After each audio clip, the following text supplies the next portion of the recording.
Fala, gente boa!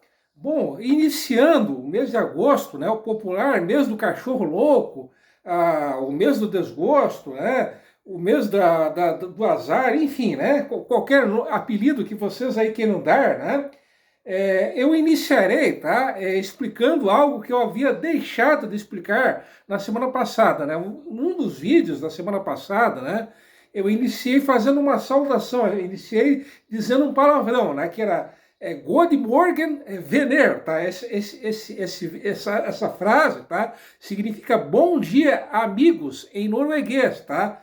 E agora, tá? Atenção, tá? Para o que eu irei ler agora, tá? Um, dois, três. Vem, que eu sonhei com você. Vem bonita me ver. Acordar os cristais. Corre depressa me ver. Que eu já vejo os navios, deixando o cais, brilho das pedras, do fundo do mar. Por onde te bates, vem, que só vendo para crer. Vem bonita para mim, que nem eu compreendi, que era verdade. Tempo das águas, de muitas marés. Me conta quem és. Vem, que eu contei com você. Vem bonita para mim, que eu me comprometi com a felicidade. Bom, isso que eu acabei de ler a vocês, tá? São as letras da música Tempo das Águas, né? Que é uma coautoria do Oswaldo Montenegro com o Raimundo Costa. Caso não esteja enganado, o Raimundo Costa, ele é um poeta e compositor natural do Maranhão, né? Que está radicado em Brasília já há muitos anos, né? E o arranjo, o piano, foram do próprio Oswaldo Montenegro, né? Obviamente também o vocal. O baixo foi tocado pelo Dunga, não aquele Dunga, né? O Dunga da seleção, né? O bandolim pelo Sérgio Chiavasoli, que acompanha, toca com Oswaldo Montenegro já há muitos anos, né? Isso já há quase 50 anos, né? A guitarra foi tocada pelo Tom Capone, que além de músico também era produtor musical e que faleceu em 2004, vítima de um acidente de carro, né? Infelizmente, lamentavelmente, né? A flauta foi a Madalena Salles, que foi namorada do Oswaldo Montenegro, é amiga dele, é grande amiga dele, acompanha ele também há muitos anos, né? E por fim, os teclados dessa música elas foram tocados pelo Felipe Radicetti, né? Radicetti. Bom, essa música, tá, ela faz parte desse disco aqui, tá? Mulungo, que foi lançado em 1992 pela Som Livre, né? Aquela gravadora fundada pelo pai do Cazuza, né? O João Araújo, que é ligada, né, à Rede Globo, né? Enfim, né? Eu tentei encontrar, né, mais algumas informações a respeito desse disco, tá? Só que isso eu fico devendo para vocês, tá? Já esse nome, Mulungo, tá? Ele é de uma língua africana, do congolês, tá? E essa palavra mulungo, ela significa amigo, companheiro, né? No mesmo barco. Então, esses são os três significados dessa palavra. Mulungo, tá? Oswaldo Montenegro, que dispensa maiores apresentações, né? Ele iniciou a carreira, embora ele tenha iniciado a carreira dele muito jovem, né, aos 16 anos de idade, foi só ali na virada dos anos 70 para os anos 80 que, enfim, ele começou a aparecer no cenário nacional, se tornou bastante famoso, né? Inclusive, ele participou de vários festivais de música, né? Entre 1979 e 1985, ele venceu um desses festivais, que foi o festival MPB Shell, que foi disputado entre abril e agosto de 1980, né? Inclusive, ainda em 80, né? Ele gravou esse disco aqui, que não tem título, né? Essa foto, possivelmente ela foi batida, né? Essa foto da capa, ela foi possivelmente batida durante uma das apresentações, né, do Oswaldo Montenegro nesse festival que ele acabou vencendo, tá? Ele defendeu a música Agonia, né? Inclusive essa música está nesse disco aqui de 80, de 1980, né?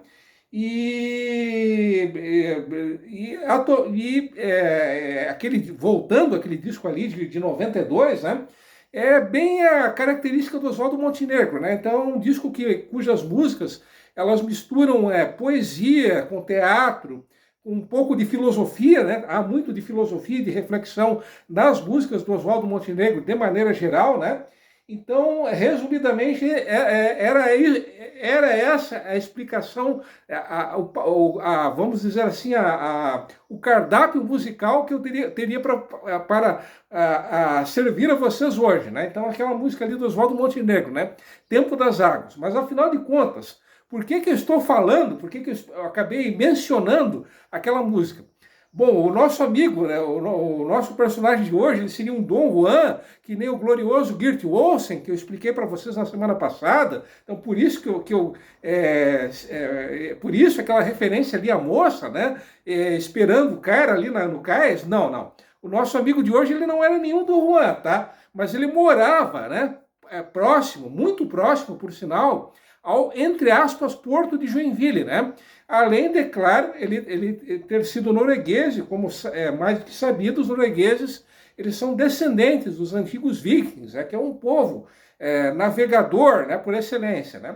Mas, enfim, né, afinal de contas, né, qual que é o cardápio histórico de hoje? Bom, antes que eu comece a servi-lo a vocês, tá? Eu mostrarei essa foto aqui, tá? Essa foto aqui ela é de 1975, uma foto até bem conhecida, né? Pelo menos para quem vive aqui em Joinville, né? E essa aqui, esse prédio que vocês estão vendo, que é de 1954, originalmente nesse prédio funcionou uma revendedora e também uma oficina autorizada da Ford, tá? Isso de 1954 até 1968, mas como é sabido, durante mais de 20 anos, de dezembro de 74 até outubro de 96, aqui foi a sede da Prefeitura de Joinville, tá? Então, repetindo, essa foto aqui é de 75, tá? 1975, tá? Uma coisa que poucos se lembram, né? Pelo menos os mais antigos se recordam disso, né? É que por um período bem curto, entre julho de 71 e novembro de 73, aqui, por incrível que pareça, nesse prédio, chegou a funcionar a rodoviária de Joinville, tá? Por incrível que pareça, tá? Bom, as próximas fotos que eu tenho, tá? A mostrar a vocês, tá? Serão essas aqui, tá? Só um instante. Então, a próxima foto é essa aqui, tá? Aqui, infelizmente, não consta a data, tá? Em que ela foi tirada, né? Algo até que a maioria das pessoas desconhece, que no período entre 1911, entre 29 de janeiro de 1911 e 10 de abril de 1917, alguns bondes puxados por burros, eles chegaram a circular pelas principais ruas de Joinville, tá? Então esse foi um desses bondes, tá? Não se tem, infelizmente não consta a data em que essa foto foi batida, tá? Tenho mais fotos aqui para vocês, né, de bondes que circularam em Joinville, tá? Só um instante. Essa foto aqui, possivelmente ela foi batida em 1914, tá? Então, mais um bonde aqui para vocês, tá? Essa aqui é uma foto batida na Rua do Príncipe, tá? Aqui mais bondes aqui trafegando pela Rua do Príncipe, tá? Essa foto aqui ela foi batida na data da inauguração desse serviço, tá? Então, em 29 de janeiro de 1911, tá? Esses bondes eles estão passando pelo prédio, né? Pelo local onde hoje existe a Praça Nereu Ramos, tá? Na época, 1911, ali funcionava a sede tanto da prefeitura quanto da Câmara de Vereadores, tá? E tem mais algumas. Essa aqui era a tabela de horários, né, desses bondes, né? E por fim, tá aqui uma foto de 1910, né? Uma foto aqui menor, infelizmente o tamanho dela é bem pequeno, né?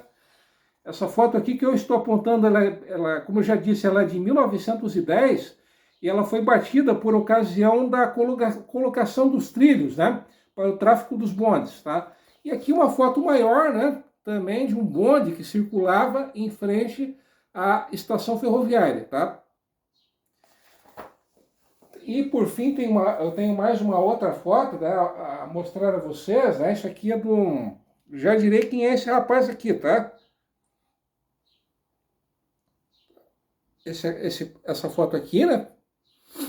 Já direi quem é ele, tá? Essa aqui é daquele homem ali, né? Ele, obviamente, mais jovem, né? Ele e a esposa dele, né? E por fim o túmulo, onde ele está enterrado, né? Então aqui o túmulo onde ele está enterrado, ele e outros membros da família, tá? Bom, mas afinal de contas, né? Eu tinha esquecido, né, de mencionar também, tá? O Geert Olsen, ele era procedente de uma cidade chamada Storen, tá? E eu tinha dito naquela ocasião, semana passada, que ele era casado, né, ele se casou com uma imigrante suíça, tá? Essa imigrante suíça, o nome dela era Anna Fischer, tá? Só esclarecendo que a Vera Fischer não tem nenhuma ligação de parentesco com ela, tá? A Anna Fischer, ela era suíça, e como todos sabem, a Vera Fischer era de origem alemã, então uma coisa não tem nada a ver com a outra, tá? E eu tinha dito que o Geert Olsen, né, ele chegou a construir um engenho de araruta, tá? E eu não expliquei para vocês o que é uma araruta, tá?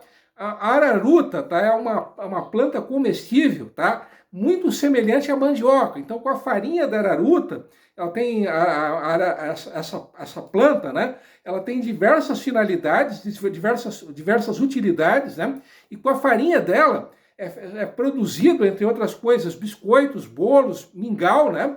E a araruta ela é muito recomendada pelos médicos no combate à diarreia e também no combate ao veneno de cobras, né? Então é uma árvore bastante utilizada, né? E esse engenho que eu estou mencionando, que eu mencionei semana passada, tá? Isso aí foi uma encomenda do Edward Trinks, tá? Um dos filhos do Edward Trinks, que foi o cara que encomendou esse engenho ao Geert Olsen, tá? Ele era, um dos filhos dele também tinha o nome de Edward, tá? E ele foi um dos acionistas, um dos proprietários da empresa Ferrocarril Joinvilense. Essa empresa, Ferrocarril Joinvilense, foi a empresa que explorou esse sistema, esse meio de transporte de bondes, tá? Entre 1911 e 1917, tá? E ainda a respeito do Geert Olsen, né?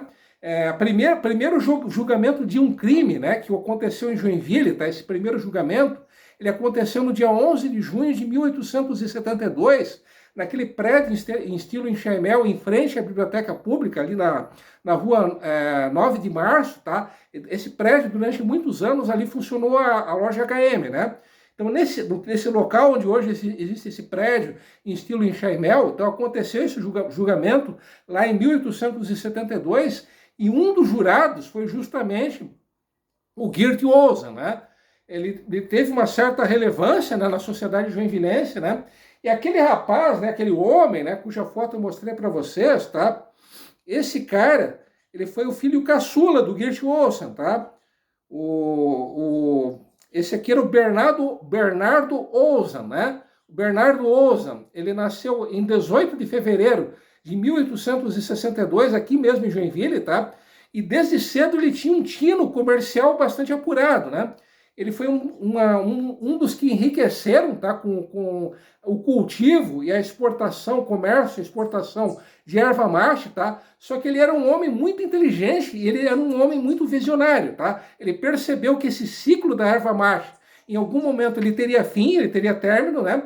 E ele tratou de diversificar os seus negócios, tá? Então ele acabou se fixando, né, de Joinville, ele acabou se mudando para São Bento do Sul, para o que hoje é o bairro Lençol, tá, de Lençóis, e ele tinha diversos negócios, tanto em São Bento, quanto em Rio Negrinho e em Canoinhas, né?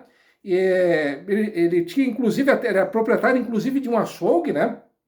E o principal estádio de futebol da cidade de Rio Negrinho, tá? É o Estádio Municipal Bernardo Olsen. A 7 quilômetros do centro de Rio Negrinho, existe uma localidade chamada Colônia Olsen, tá? Essa localidade que eu estou mencionando, ela surgiu por iniciativa do Bernardo, tá? Então, ele não só loteou aquelas terras, como ele providenciou, né, ele acabou doando algumas terras também para que se fosse construída uma igreja, uma escola, cemitério, enfim, ele tratou também de dar uma infraestrutura básica para essa localidade, tá? E pelo fato dele ter sido um empresário, né, um capitalista, alguém bastante próspero, né?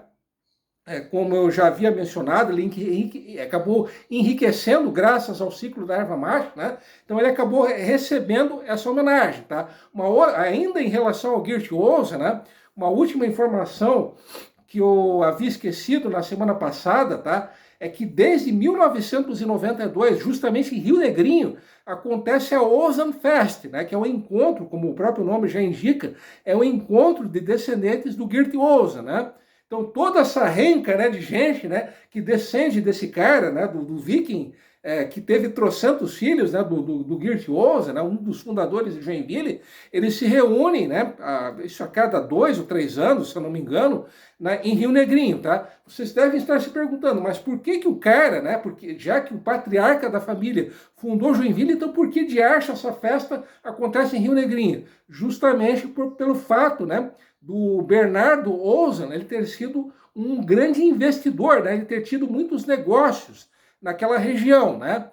Tanto que, como eu disse ainda há pouco, o principal estádio, o estádio municipal de Rio Negrinho, leva o nome do Bernardo, tá? Então, também foi a partir daquela região do Planalto Norte que a família Olsen, ela acabou se espalhando para outras regiões, tanto do Brasil quanto do mundo, tá? Então, se você aí é da família Olsen, ou já participou da Olsen Fest, então comente aqui embaixo, tá? Obviamente, eu tenho mais coisas a dizer a vocês, né? E eu explicarei quem é o personagem misterioso, né? O cara do Porto. Mas isso é para o vídeo seguinte, tá? Então, beleza e até lá, ok?